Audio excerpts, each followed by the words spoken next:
जय श्री कृष्ण भक्तों, आपका स्वागत है श्री कृष्ण भक्ति के अंदर। मैं आपका मित्र कैप्टन नरेश। आपसे प्रार्थना है कि आप ये वीडियो को लाइक, शेयर और सब्सक्राइब ज़रूर करें, जिससे कि ये भक्ति का संदेश जहाँ तक फैल सके फैला दीजिए। वसुदेवं सुतं देवं कंसचाणूरमर्दनं देवकी परमानन्दं श्रीकृष्ण वन्दे जगद्गुरु। श्रीकृष्ण शरणं गोपाल शरणं श्रीकृष्ण शरणं गोपाल शरणं मेरे बाके बिहारी नंदलाल शरणम। मेरे बाके बिहारी नंदलाल शरणम श्री कृष्ण शरणम गोपाल शरणम श्री कृष्ण शरणम गोपाल शरणम मेरे बाके बिहारी नंदलाल शरणम मेरे बाके बिहारी नंदलाल शरणम श्री कृष्ण शरणम गोपाल शरणम श्री कृष्ण शरणम गोपाल शरणम मेरे बाके बिहारी नंदलाल शरणम मेरे बाके बिहारी नंदलाल शरणम श्री कृष्ण शरणम गोपाल शरणम श्री कृष्ण शरणम गोपाल शरणम मेरे बाके बिहारी नंदलाल शरणम मेरे बाके बिहारी नंदलाल शरणम। बोल भगवान श्री कृष्ण की जय, श्री नंद के लाला की जय, श्री देवकी नंदन श्री कृष्ण की जय, श्री द्वारकाधीश भगवान श्री कृष्ण की जय। बोल देवादिदेव पूर्ण ब्रह्म भगवान श्री कृष्ण की सदा ही जय। जय श्री कृष्ण भक्तों, आपका स्वागत है श्री कृष्ण भक्ति चैनल में। आपसे निवेदन कि इसको लाइक, शेयर और सब्सक्राइब कीजिएगा। भक्तों, हम बात कर रहे थे कि कृष्ण भक्ति जो है बहुत दुर्लभ है। ये प्राप्त होती नहीं है। क्यों? कि हमारे मन में, हमारे अंतःकरण में, हमारी इंद्रियों ने हमें घेर रखा है और हमें खींच करके वो संसार की तरफ ले जाती हैं। कृष्ण भक्ति में क्या होता है भक्तों कि कृष्ण भक्ति में आप कहते हैं ना, जैसे घड़ा फूटा हुआ हो और उसको पानी में डुबो दो तो हमेशा भरा रहेगा। बस यही अंतर है कि कृष्ण भक्ति जब आती है तो हम उस फूटे हुए घड़े की तरह बने हुए हैं, जिसमें से हमारी ख्वाहिशें, इंद्रियां हमारे को जकड़े रखती हैं और हमारे को खींच करके अन्य धर्मों की तरफ, यहाँ तक कि हमारे को मज़ारों की तरफ भी ले जाती है। मज़ारों में क्या है? डेड बॉडी पड़ी है, लेकिन उससे भी हम मांगने से हिचकिचाते नहीं। यानी कि मरे हुए आदमी से भी हम कुछ न कुछ फल पाने की इच्छा रखते हैं। कितना बड़ा स्वार्थ है भक्तों। और ये क्यों होता है? क्योंकि हमारे अंदर भगवान श्री कृष्ण के प्रति पूर्ण विश्वास नहीं है कि हम भगवान श्री कृष्ण हमारे पिता के समान है, माता पिता के समान है। जैसे माता पिता अपने बालक का ख्याल रखते हैं, उसकी हर वस्तु, हर मांग के लिए तत्पर रहते हैं ताकि बालक को कोई कष्ट ना हो, लेकिन बालक को वो नहीं देते। अगर बालक अग्नि से खेलना चाहता है तो उसको अग्नि को नहीं देते हैं, क्योंकि उनको मालूम है कि अगर इसको अग्नि दी तो ये अपने आप को जला लेगा और कष्ट में चला जाएगा। ऐसे ही भगवान श्री कृष्ण हमारे को वो देते हैं जो हमारे लिए सर्वोच्च होता है, सबसे अच्छा होता है। कई बार हम किसी वस्तु को पाने की कोशिश करते हैं और भगवान से भी प्रार्थना करते हैं, हे प्रभु मुझे ये वस्तु मिल जाए, मुझे ये नौकरी मिल जाए, मुझे ये पत्नी मिल जाए, मुझे ये पति मिल जाए। लेकिन भगवान को पता है कि किसको क्या देना है। तो इसलिए भगवान श्री कृष्ण का भक्त कहते हैं, जो सच्चा भक्त होता है वो प्रभु से कुछ नहीं मांगता और वो प्रभु के अलावा किसी और के दर पे भी नहीं जाता, किसी के दर पे भी नहीं जाता, किसी से मांगता भी नहीं। उसको मालूम है कि जब मेरे परम पिता के पास सब कुछ है, यानी कि जो मेरे भगवान श्री कृष्ण हैं उनके ही सब अनेकों मायावी रूप बने हुए हैं। भगवान का जो विराट स्वरूप है उसमें आप देखिए सभी का रूप उनमें प्रकट होता है, लेकिन मुख्य कौन है? भगवान श्री कृष्ण। तो जब हम मुख्य के पास आ गए तो फिर हम भटकते क्यों हैं? हम भटकते इसलिए हैं क्योंकि हम इंद्रियों से युक्त हैं। आँख बोलती है मेरे को खूबसूरत पत्नी चाहिए, मेरे को धनवान चाहिए, मेरे को ये चाहिए। ऐसे ही मेरे को कान बोलते हैं कि कोई अच्छे संगीत की तरफ खींच के ले जाते हैं। आप देखिए जो मृग होता है वो अच्छे संगीत में इतना मोहित हो जाता है कि उसको पता ही नहीं चलता कि कब शिकारी ने उसका शिकार कर लिया। ऐसे ही भक्तों, हम इस संसार में अपनी इंद्रियों को का कार्य जो है, इंद्रियां सुख को ही सुख मानते हैं और इंद्रियां भोग को ही आनंद मानते हैं। हम हर तरफ से अपनी इंद्रियां तृप्ति करने में लगे रहते हैं, लेकिन हम ये नहीं देख पाते कि काल हमारे सर पे चढ़ के बोल रहा है कि बेटे तेरा समय बराबर आ गया। जब वक्त हम माँ की कोख में शुक्राणु के रूप में पहुँचे थे, उसी वक्त हमारा काल भी हमारे साथ ही था। वक्त तो ये बिल्कुल वैसे ही है कि एक राजा था, राजा परीक्षित को ये कथा सुनाई जा रही थी। सुखदेव मुनि जी सुना रहे थे कि राजा परीक्षित का जब अंतिम समय आया तो वो भयभीत होने लगा।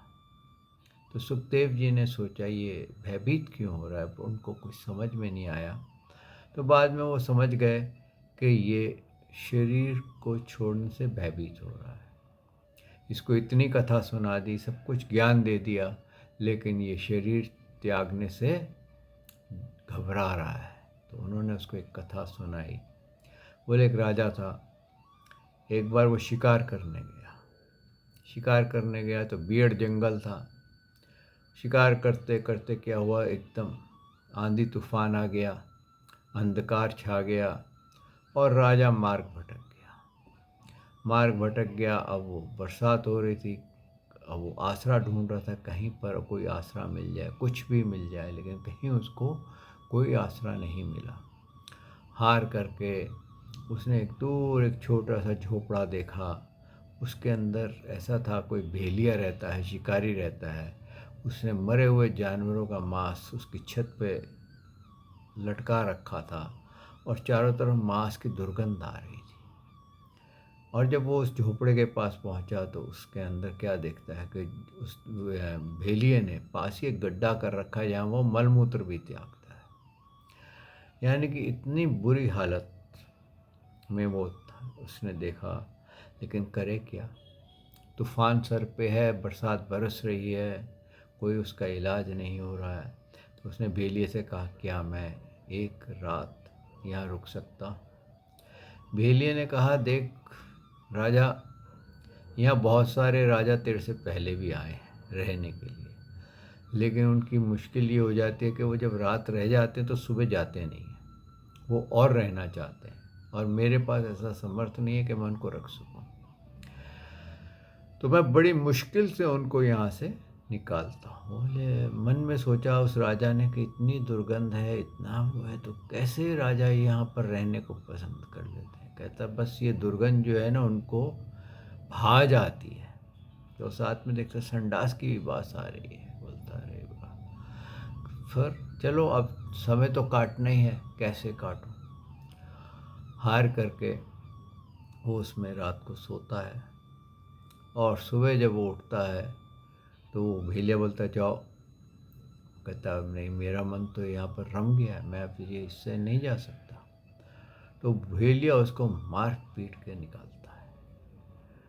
तो सुखदेव जी से राजा परीक्षित पूछते हैं कि सुखदेव मुनि जी, एक राजा कौन था। बोले ये राजा तू ही था।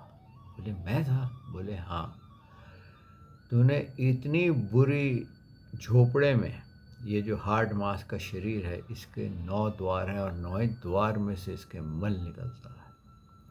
हार्ड मांस का ये पुतला है, अंदर से सड़ रहा है और इसको एक साफ कपड़े से, जिसको बोलते बांधा हुआ है, लेकिन वो भी पास मारता है। संडास इसके अंदर है और फिर भी जीव का इतना मोह होता है कि इसको छोड़ने का, इसको त्यागने का उसका इच्छा नहीं होती है।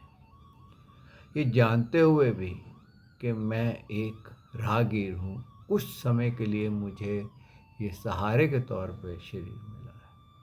वक्त तो वही हालत हमारी होती है कि हम इस शरीर में आते हैं, अपने असली मार्ग को हम भूल जाते हैं। हम अपने बीवी बच्चों में, दुनिया के अंदर हम रम जाते हैं इतना कि हम अपने अस्तित्व को, अपने कर्तव्य को, अपने धर्म को भूल जाते हैं। यहाँ तक कि हम अपने परम परमात्मा ईश्वर श्री कृष्ण को भी भूल जाते हैं। और जब हमारे को भगवान श्री कृष्ण की विस्मृति होती है, वही हमारा सृष्टि क्रम, जीवन मृत्यु का चक्कर चलता है और हमारा सातों चक्र बंद हो जाते हैं। इंद्रिय कुंडलिनी शक्ति सो जाती है और हम एक अंधे राजा की तरह शिकार करने के लिए निकल पड़ते हैं। हमें मालूम नहीं होता कि हमारा उद्देश्य जीवन का क्या है। ये मानव देह हमें किस लिए मिली है, हम इस मानव देह में किस लिए आए हैं। ये मानव देह का कहते हैं ना एम क्या है, इसका डेस्टिनेशन क्या है। भक्तों, ये मानव देह जो मिली है, केवल इसी देह में श्री कृष्ण की प्राप्ति होती है।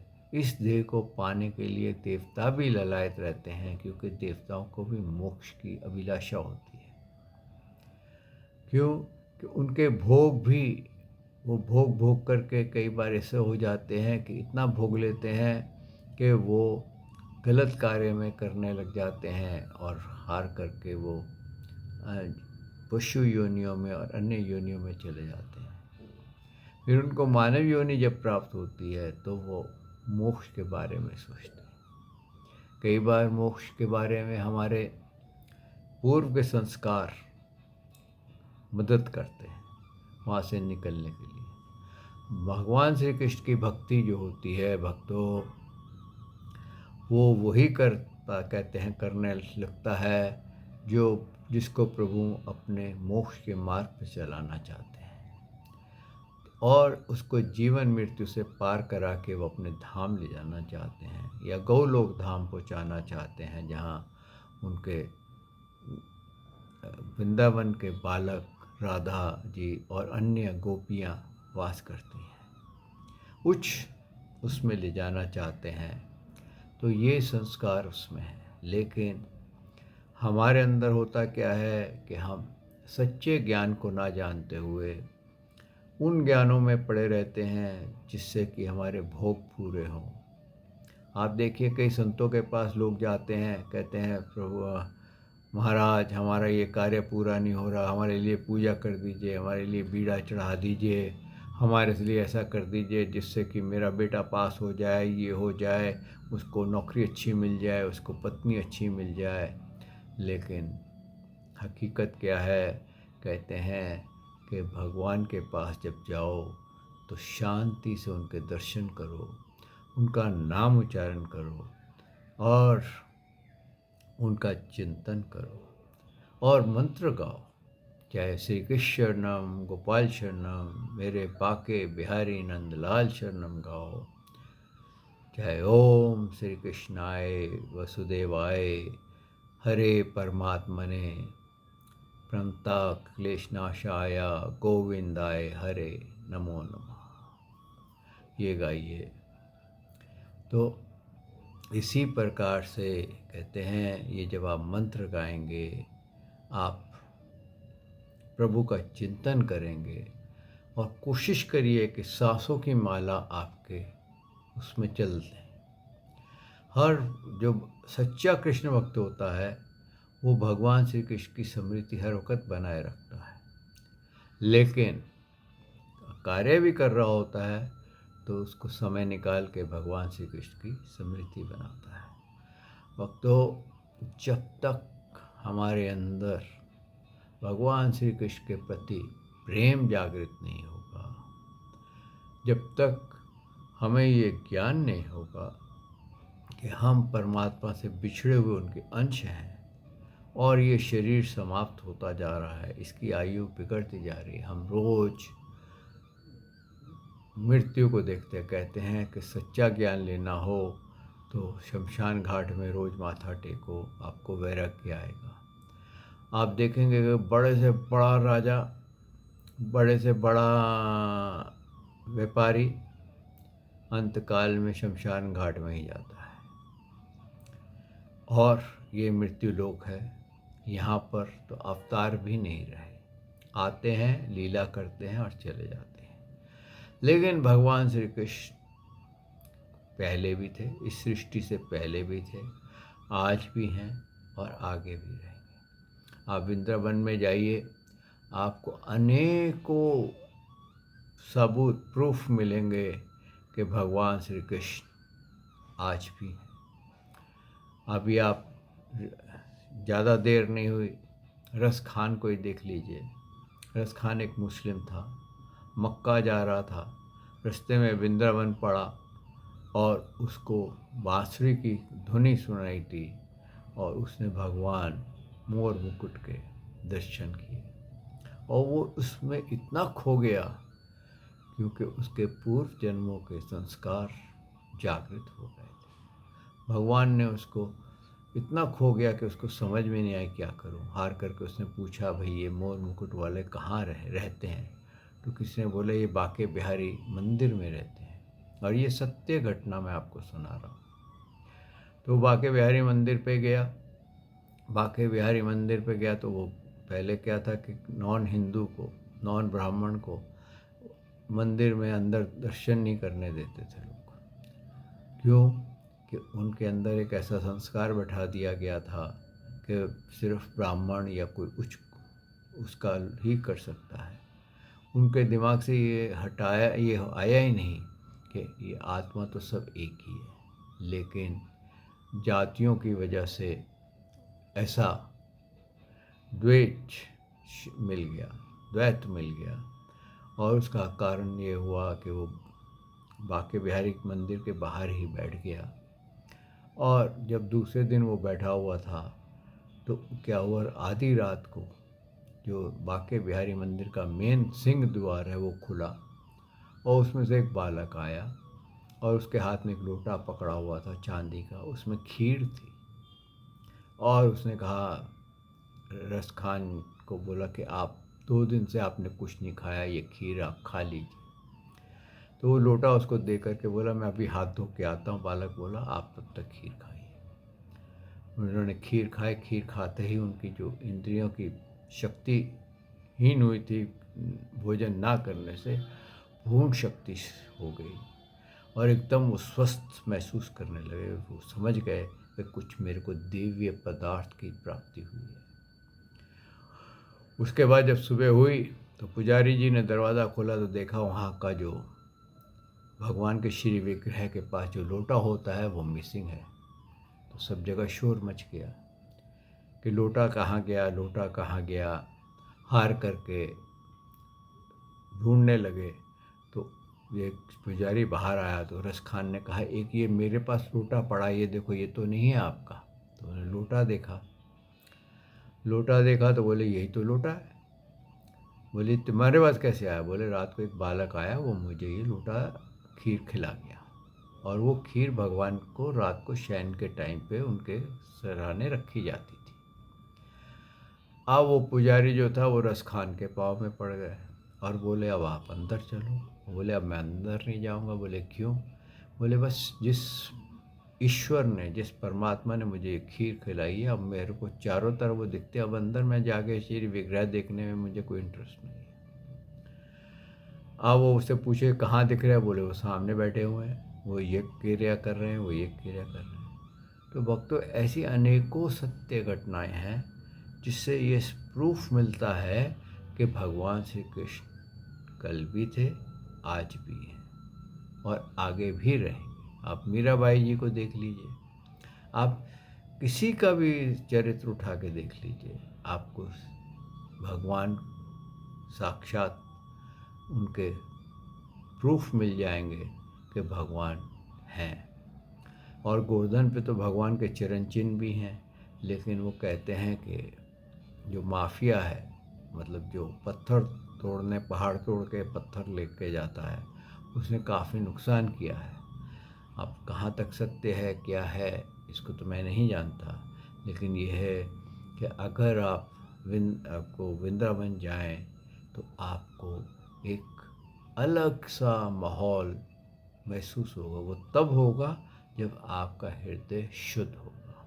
लेकिन अगर आपके हृदय में ये है कि मैं टेस्ट करने जा रहा हूँ कि यहाँ भगवान है कि नहीं है, मैं उनकी परीक्षा लेने जा रहा हूँ, तो भक्तों आपको कुछ नहीं मिलेगा। इसलिए भक्तों, शुद्ध भक्ति जगाने के लिए अपनी गांठें खोलनी पड़ती हैं, और अपनी गांठें खोलने के लिए सर्वश्रेष्ठ ग्रंथ गीता जी हैं। गीता जी को आप जितना पढ़ेंगे, जितना उसके अंदर उसका बार बार अभ्यास करेंगे, उसको जानेंगे, अपने माइंड से जानिए। भले ही आपके गुरु ने थोड़ा बता दिया हो, उतना ना बता हो, लेकिन अपने मन से शोध कीजिए कि इसमें क्या है, कि ये जो गीता जी में कैरेक्टर्स हैं ये क्या मेरे अंदर है। भगवान ने कई तरह का ज्ञान दिया है, आत्मज्ञान दिया, क्या मेरे पास आत्मज्ञान है? भक्तों, हल्के हल्के हम उस ज्ञान को भी छुएंगे अगर प्रभु ने चाहा। और मैं आपसे आज यहीं पर विदा लेता हूँ, और आशा करता हूँ आपको ये पसंद आया होगा। आप इस वीडियो को लाइक कीजिएगा, शेयर कीजिएगा और सब्सक्राइब कीजिएगा, ताकि मेरे आने वाले प्रभु के मुख से प्रेरणा प्राप्त करके आने वाले वीडियो आपको मिलते रहें। आइए भक्तों, 2 मिनट के लिए भगवान श्री कृष्ण का गायन कर लें। श्री कृष्ण शरणम गोपाल शरणम, श्री कृष्ण शरणम गोपाल शरणम, मेरे बाके बिहारी नंद लाल शरणम, मेरे बाके बिहारी नंद लाल शरणम, श्री कृष्ण शरणम गोपाल शरणम, श्री कृष्ण शरणम गोपाल शरणम, मेरे बाके बिहारी नंद लाल शरणम। बोल भगवान श्री कृष्ण की जय, नंद के लाला की जय, श्री देव की नंदन श्री कृष्ण की जय, श्री द्वारकाधीश भगवान श्री कृष्ण की जय। बोल देवाधिदेव पूर्ण ब्रह्म भगवान श्री कृष्ण की सदा ही जय। जय श्री कृष्ण भक्तों।